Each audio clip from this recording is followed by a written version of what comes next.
Three shows created by rappers that you should check out. Mr. Northside Long Beach himself, The Vince Staples Show. This is a good show.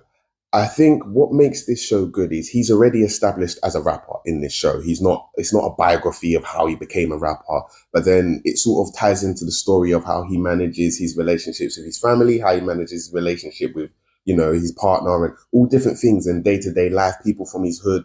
And it's told in a very well story. So that is interesting to watch. It's also a sitcom and it's funny. So there are funny aspects to it. He's abstract, so he's abstract, it's abstract, so he's not just telling a story. It takes you through some sort of weird and wonderful storylines, but also it takes you through how he manages that, and it's sort of an introspective look at what he goes through, but in sort of an abstract way. So definitely worth a watch if you haven't seen the Vince Staples Show. There's only one season at the moment, but worth checking.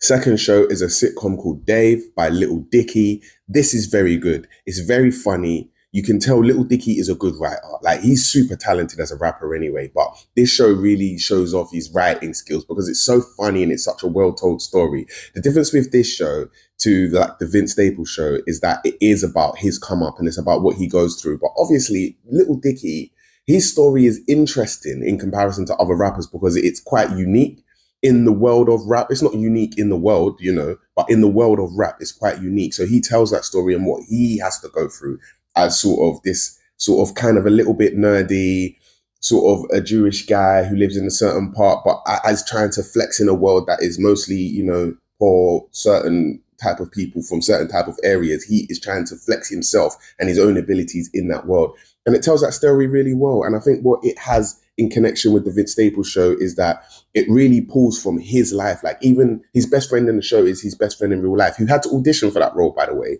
But, it tells their relationship, which is quite interesting. It's actually quite emotion evoking at times as well, because obviously it's pulling from his life.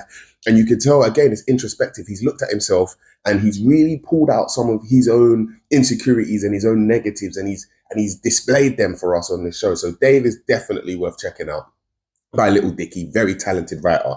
Definitely watch it. And then we've got Atlanta by Donald Glover, which is different to the other two because it's a completely fictional story. It's not biographical, but it is a very well-told story. Donald Glover actually plays the manager of his cousin, whose name I forgot at the moment, who wants to be a rapper. And it's like, it goes through his journey of becoming a rapper. Again, it gets really abstract. I feel like this one gets the most abstract at times, but then again, it's the most fictitious. It's the one that's mostly like not my own story, but it's definitely worth a watch if you haven't seen Atlanta. It's so interesting. It's so funny. It tells such an interesting story, a story you've never seen before. And I think that's the good thing about rappers making shows is it's like, it's about their experiences, right? And if you're into rap, it's even better. 22 reviews. Give me